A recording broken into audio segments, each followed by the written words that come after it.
네, 백만개민 브런치 카페를 찾아주신 여러분, 오늘도 환영합니다. 오늘은 30번째 시간입니다.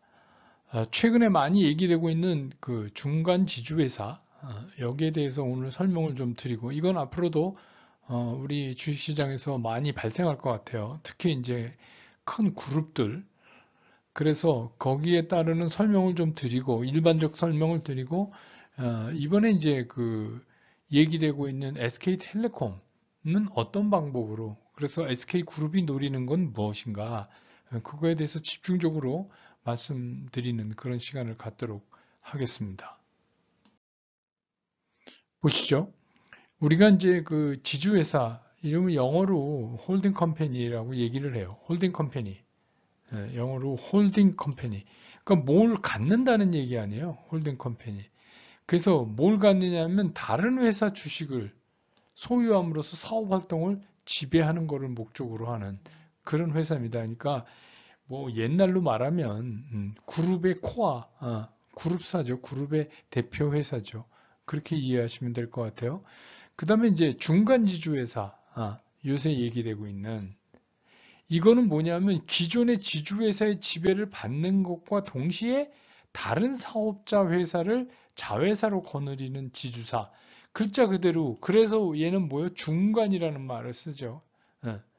근데 이제 이게 왜 생겼냐 이런 게 중간이 지주사가 증손회사 그러니까 손자회사 말고 어, 증손이 그러니까 손자회사의 또 밑이죠. 그런 그 서브 커퍼레이션 자회사 손자 회사의 자회사 증손회사를 소유하지 못하도록 하는 현행법의 규제에서 이게 벗어날 수 있다. 그런 얘기입니다. 그러니까 뭐 이제 그 필요에 의해서 법을 만들면 또 그 법을 어떻게 또 피해가는가가 나오고 그런 거죠. 그런 거에 의해서 이제 발생된 게 중간 지주회사다. 이렇게 이해하시면 됩니다. 뒤에서 자세한 설명을 좀 보충해 드리도록 하겠습니다. 자, 이 그림을 한번 보세요. 원래 어떻게 되어 있냐면 이제 지주회사가 있어요. 이게 일대 회사죠. 일대. 예. 그 다음에 뭐요? 자회사. 아들 회사입니다. 이게 뭐예요? 2대 회사가 되는 거죠. 2대 회사. 예. 그 다음에 그 밑에 또 손자 회사가 생깁니다. 이게 3대. 그 다음에 앞에서 말씀드렸던 증손회사, 증손회사. 이게 이제 네 번째. 이렇게 되는 겁니다. 세대로 1세대, 1세대, 2세대, 3세대, 4세대. 이렇게 되는 겁니다. 근데 이제 현행법으로 요 손자 회사가 여기를 증손회사를 소유할 때는 뭐 하지 못한다 인데 예외적으로 하려면 어떻게 100% 주식을 100% 소유해야 돼요. 그럼 돈이 많이 들잖아요. 그러니까 어떤 회사를 M&A 하는데 뭐 정확히 얘기하면 뭐 51%, 어떤 경우는 뭐 30 몇 프로 이렇게 장악해도 계열사가 되는데 여기서는 100%를 지금 요구하고 있잖아요. 그래서 이제 생각해낸 게 이 옆에 그림입니다. 이 옆에 생각해낸 게 이 옆에 그림을 보세요. 자, 지주회사 이게 이제 처음에 생긴 일대 회사입니다. 홀딩 메인 원래 있던 홀딩 컴퍼니죠. 근데 이제 자회사를 만들었잖아요. 자회사. 이게 이제 아들 회사입니다. 아들 자자. 그런데 이 자회사를 중간 지주 회사를 만드는 거예요. 어떻게 해요? 이거를 이제 분리를 해갖고. 그래서 뭐 이제 이게 물적 분할이냐 인적 분할이냐는 나중에 할 얘기고 일단 이렇게 회사를 두 개로 쪼개요. 쪼개서 하나는 여기 다시 그 중간 지주 회사. 그러니까 타 기업의 주식을 소유하는 것을 목적으로 하는 회사를 중간 지주 회사를 하나 또 만든다는 얘기입니다.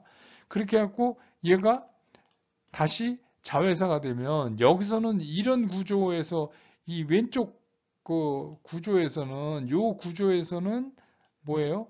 이게 손자 회사가 여기로 오면 자회사가 되잖아요. 왜 여기를 줄였으니까 여기를 줄여서 요걸 중간 지주 회사를 만들고 그러니까 여기서는 증손 회사가 여기서는 어떻게 돼요? 손자 회사가 돼. 그러니까 하나씩 그 대를 위로 올리는 거예요. 그게 왜 그러냐? 여기서 이제 얘기한 대로 손자 회사가 계열사를 소유할 때는 100% 지분을 가져야 한다. 이런 이제 규정 때문에 그런 거예요. 그래 놓고 이제 이쪽에서 이 원래 지주회사와 이 중간 지주회사를 이제 합병을 해서 합병 지주사를 만드는 게 일반적인 이제 방법이에요. 그래서 이거를 이제 지배구조 개편이라고 그러는데 이런 식으로 왜 그러냐면 이제 그룹이 오래되면 뭐 이것도 하고 저것도 하고 막 하다 보면 그룹이 뭐 이 회사 돈 많이 버는 회사가 돈을 내는 거죠. 돈을 내서 M&A를 해서 이제 그룹사를 만드는데 하다 보니까 이쪽 그 왼쪽에서 보시는 것처럼 뭐 이게 계속 이렇게 뭐 내려가는 거예요. 계속 밑으로 내려가. 이거를 좀 심플하게 이렇게 만들어 보자. 그래서 등장하는 게 중간 지주회사가 이제 등장하게 되는 거죠. 그래서 사람들이 지금 그룹들이 중간 지주회사 이거는 이제 지배 구조가 개편되고 뭐 여러 가지 이제 이 과정에서 여러 가지를 녹여낼 수 있어요. 회사에서 그것도 이제 뒤에서 설명을 드리겠지만 이거는 여러분들이 이제 중간 지주회사가 뭔지 아셔야 되니까 가장 기본적인 것만 제가 이제 그림으로 좀 설명을 드린 겁니다. 자, 그러면 이제 뭐 다른 거를 예를 드는 것보다 SK를 예를 드는 게 제일 빠를 것 같아서 자, 이제 SK를 가지고 예, 주식회사 SK 이거 옛날부터 있죠. 이게 뭐예요? 이게 홀딩 컴퍼니잖아요. 이게 지주회사란 말이에요, 지금. 이게 홀딩 컴퍼니예요. 그런데 이 SK가 SK텔레콤을 소유하고 있고 SK텔레콤이 SK하이닉스를 소유하고 있어요. 그러면 지금 이제 이 SK하이닉스는 이게 뭐죠? 이게 손자 회사잖아요. 얘가 손자 회사가 된다. 그럼 SK텔레콤은 뭐예요? 얘는 자회사, 아들이 되잖아요. 아들 회사. 그 여기까지는 좋아요. 여기까지는 좋은데 지금 누가 돈을 많이 벌어요? 이 손주가 지금 돈을 많이 버는 거예요. 뭐 이 아들 SK텔레콤도 많이 벌고 이 둘이 많이 벌지 얘는 사실 돈 버는 게 없잖아요. SK는. 그러면 돈 있는 데서 이제 인수합병을 하고 뭐 회사를 넓혀가야 되는데 여기서부터 밑으로 또 회사를 거느리면 이거는 어떤 회사가 돼요? 증손회사가 되잖아요. 그죠? 증손회사가 돼. 그러면 어떻게 돼야 돼요? 100%. 100% 지분을 소유해야 돼. 그러니까 어떻게 돼요? 이건 뭐 돈이 많이 들잖아요. 그러니까 이제 지금 SK의 생각은 뭐냐면 이 SK텔레콤을 두 개로 나누겠다 이거예요. 중간지주 회사하고 이동통신 사업사. 그러니까 지금 SK텔레콤이 하는 일을 하는 이동통신 사업사하고 그 밑에 보면은 뭐 지금 많아요. 여러분 뭐 SK 브로드밴드, 웨이브, ADT 캡스, 11번가, 원스토어, 팀앤 모빌리티 뭐 많단 말이에요. 한두 번쯤 들어본 그게 엄청나게 많고 이것도 정리를 좀 해야 되고 왜 정리를 해야 되냐? 이런 딴 것들이 많으니까 이 텔레콤 회사 자체가 제대로 평가를 못 받는 거예요. 텔레콤 회사 자체가 평가를 못 받아요. 그래서 스스로도 그렇게 얘기하고 있어요. 뭐 이제 그 뭐 자회사가 한 이런 자회사들을 전부 합쳐서 뭐 이게 한 10조 정도 되고 10조 정도. 이건 뭐 SK 측 얘기입니다. 그럼 뭐 거의 맞을 거예요. 그리고 이제 이 SK 하이닉스 이것도 뭐 한 100조 여러분 아시지만 그죠? 이렇게 나오잖아요. 그리고 이 텔레콤 자체도 이것도 뭐 한 25조 가치가 있고 그런데 이게 제대로 평가를 못 받아요. 지금 이렇게 전부 묶어 놓으니까. 그러니까 이거를 간결화 좀 시키겠다. 그런 얘기입니다. 그래서 중간지주회사를 만들겠다. 그러면 이제 중간지주회사를 어떻게 만드느냐. 그러면 이제 중간지주회사라는 게 회사를 분할하잖아요. 근데 이번에 SK는 인적 분할을 하기로 했어요. 물적 분할이 아니죠. 그러니까 인적 분할을 하면 어떻게 됩니까? 그냥 동시에 상장사가 두 개가 생겨요. 어떤 상장사가 두 개가 생기냐? 자, 보세요. 지금 이제 그 SK텔레콤이 이 중간지주회사 하나 얘하고 이동통신 사업을 지금 텔레콤 사업을 하는 회사로 이렇게 분리가 돼. 이렇게.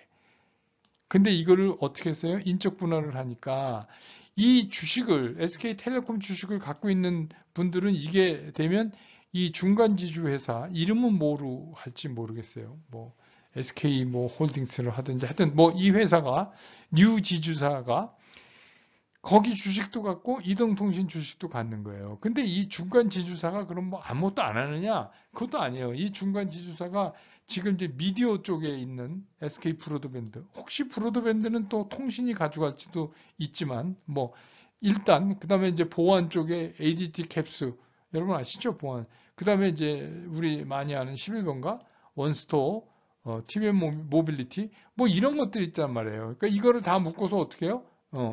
이 중간 지주사가 전부 홀딩 컴퍼니를 갖고 있게 되는 거예요. 그렇게 되는 회사의 주식. 또 이동통신 사업만 주로 적극적으로 이제 선명하게 이게 선명해지죠 사업이 이거 하는 이동통신 사업자 주식 이렇게 두 개를 이제 인적 분할이니까 나눠서 갖게 돼요. 물적 분할을 하면은 못 받죠. 근데 이거는 인적 분할이니까 이제 받게 됩니다. 근데 이제 이거에 이게 뭐 주가로 한다고 그런 거 아니라 이게 이제 순자산 가치 뭐 여러 가지 평가해서 중간 지주회사 몇 주에 이동통신 몇 주, 뭐 이게 5대 5, 1대 1 이렇게 되든지 뭐 6대 4 되든지 4대 6 되든지 근데 이런 데는 이제 말하자면 기업이 의도하는 대로 조금 좀 융통성이 있다 그럴까? 뭐 그런 거를 가질 수가 있어요. 그래서 뭐 그걸 왜 이렇게 했냐, 뭐 이렇게 시비 걸릴 정도가 아니면, 그렇게 할 수 있습니다. 그런 이제, SK는, 이번에 중간지주 회사를 만들겠다. 이제 그런 얘기입니다. 근데, 그러면 SK가 왜 중간지주 회사를 만드느냐? 아까도 말씀드렸지만, 기업 가치가 좀 증대돼야 되겠다. 그러니까 한 군데 다 몰아놓으니까 여러분 이제 이거를 이게 이제 적절한 비유인지는 모르겠지만 좀 비슷할 거예요. 그래서 제가 이제 말씀을 드리는데 예를 들면 국가대표 축구 선수를 뽑으면 축구 잘하는 대한민국에서 축구 잘하는 사람 다가 있잖아요. 그러니까 이제 맨날 벤치에만 앉아 있을 수도 있어요. 근데 자기 팀에 가면 뭐 주전 멤버가 될 수 있잖아요. 그러니까 말하자면 그런 거예요. 그러니까 뭐 SK텔레콤, 뭐 자회사 아까 말씀드린 전 페이지에서 말씀드렸던 이 회사 저 회사 뭐 11번가 등등 뭐 그리고 하이닉스 이거를 다 묶어 놓으니까 이 기업 가치가 제대로 평가 안 받는다 이거예요. 각각 얘네들 다 떼어내면 자회사는 뭐 여러 개 있지만 떼어내면 얘네들도 쉽게 얘기해서 공점 차는 애들인데 이걸 대표 팀에 다 묶어놓으니까 시장에서 제대로 인정을 못 받는다 이런 얘기예요. 그러니까 이거를 분리해서 다 이제 떼어내겠다. 그래서 각각 개별의 회사의 평가를 받겠다. 그렇게 되면 당연히 그게 이제 가치가 증대가 되죠. 이게 뭐 그 M&A 기본 아닙니까? 이렇게 전체로 사서 개별을 다 쪼개서 쪼개진 밸류로 되파는 거. 그거예요. 그 다음에 사업 확장성을 확보하겠다. 그러니까 여기서 보면은 제일 돈 많이 버는 애가 얘란 말이에요. 얘가 돈이 제일 많아요. 그죠? 그럼 뭐 새로운 산업에 그룹이 진출하고 뭘 하려면 결국 얘 돈을 써야 되는데 이게 지금 이게 여기서 증손회사, 새로운 사업을 가져오면 증손회사가 되죠. 그걸 하려면 얘가 생돈 100%를 내라는 거 아닙니까, 지금? 그러니까, 야, 이거 안 되겠다. 그래서 이걸 한 단계 위로 올리면 중간 지주사를 둬갖고, 그렇게 되면 SK 하이닉스를 통해서 적극적인 M&A, 또 SK 하이닉스 자체도 자기네 뭐 반도체 관련된 여러 가지 그 회사들을 밑에다가 둘 수 있잖아요. 그러니까 이제 그래서 첫 번째는 기업 가치 증대, 두 번째는 내년부터 시행되는 공정거래법이 이제 바뀌어요. 그게 뭐냐면 지주사가 보유하는 상장사 지분을 확대해야 돼요. 근데 지금 20.1%예요. 현재 SK텔레콤이 하이닉스 지분이. 그러니까 이거 한 30% 늘려야 되는데 이러면 여러분 그냥 계산해도 한 10조 들잖아요. 생돈이 들어가잖아요.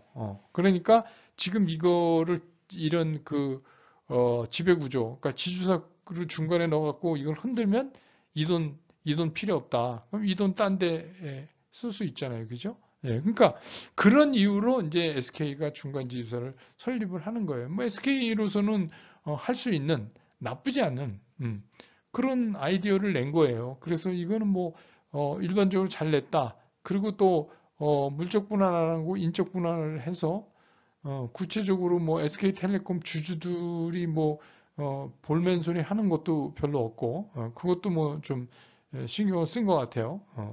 그렇게 됐다고 이제 볼 수 있습니다. 근데 이제 중요한 사항이 뭐냐? 이게 이제 기존 주주들 이게 이제 이루어지면 SK텔레콤 주주는 중간 지주회사 새로 생길 그거하고 통신 사업을 하는 회사 기업의 주식을 나누어 받아요. 이 비율은 몰라요. 아직. 비율은 이제 아마 공표가 되겠죠. 여러 가지 타당성을 뒷받침해서 그래서 저희는 어떻게 중간 지주회사 얘랑 얘를 몇 대 몇으로 이렇게 주식을 나눠 드립니다. 이렇게 이제 나올 겁니다. 그다음에 이게 이제 사업의 확장성이 전 페이지에서 말씀드린 것처럼 늘어나고 가치가 제고되니까 그게 이제 기업에 좋은 거죠. 그리고 특히 이제 SK 하이닉스의 사업 확장이 좀 편하게 됐어요. 그리고 아까 말씀드렸던 중간 지주회사 밑에 갖고 있던 자회사들이 이제 계속해서 IPO를 할 수 있죠. 그런 기대도 이제 좀 가져볼 수가 있죠. 이게 이제 SK텔레콤의 중간 지주회사와 본래 사업회사로 나누는 데서 우리가 이제 기억해 둬야 될 중요한 사항입니다. 그러니까 지금까지 보면 뭐 주주로서는 뭐 그 특별히 나쁘다고 얘기할 거는 없어요. 네. 근데 이제 여기에 이제 이게 이제 좀 숨겨진 얘기를 이거 우리가 이제 꼭 알아야 하는 얘기. 우리가 이제 일반적으로 SK텔레콤이 그동안에 뭐 중간 지주회사로 분사한다 이런 얘기 나왔을 때 일반적으로 증권업계에서는 이렇게 생각했어요. 존속회사가 누구냐? 그러니까 SK텔레콤은 중간 지주회사로 존속하고 이동통신을 신설법인을 만들어 갖고 내보내는 줄 알았어요. 그러니까 지금 이제 SK텔레콤의 껍데기를 그냥 차고 앉은 지주회사, 중간 지주회사가 있고 이동통신 하는 애들은 야, 니네 짐 싸. 그래가지고 니네 이제 살림나. 이렇게 해서 내보낼 거라고 우리가 생각을 했단 말이에요. 신설법이. 그렇게 되면 지금 자사주 있잖아요. SK텔레콤의 자사주가 얘한테 가요. 이동통신사. 그러니까 이동통신만 하는 새로 이제 살림나는 회사. 그러면 이제 이 자사주를 현물 출자나 뭐 수업 등을 통해 가지고 궁극적으로 그 할아버지 회사 주식회사 SK는 이 중간 지주회사의 지분을 한 40%, 50%까지 높일 수가 있단 말이에요. 그래서 이런 방법을 쓰지 않을까 이렇게 생각을 했어요. 근데 이제 엊그제 발표된 거를 보니까 존속회사가 이통사예요. 그러니까 통신사가 남는 거고 중간 지주회사가 새로 살림내는 애야. 그러니까 중간 지주회사가 신설법인이에요. 너 살림내에서 나가 하는 애가 통신사가 아니고 통신사는 그냥 앉아 있고 그리고 이제 이 중간 지주회사 너는 살림나 이렇게 한다는 거예요. 그러면 이제 이 자사주가 이통사로 가게 되면 이게 인적 분할 후에 SK의 이 중간 지주사 새로 생기는 중간 지주사의 지분이 26.8%가 돼요. 또 이통사도 마찬가지 26.8%가 돼. 예? 그리고 자사주를 소각하면 이제 얘를 소각해서 없애면 어떻게 돼요? 지분율이 올라가죠. 그러면 해도 30.5%가 되는 거예요. 30.5%. 그 얘기는 무슨 얘기냐? 결국 당장 SK 이 원래 할아버지 회사 SK와의 합병은 어려울 것 같다. 당분간은 훗날을 도모할 가능성이 있다.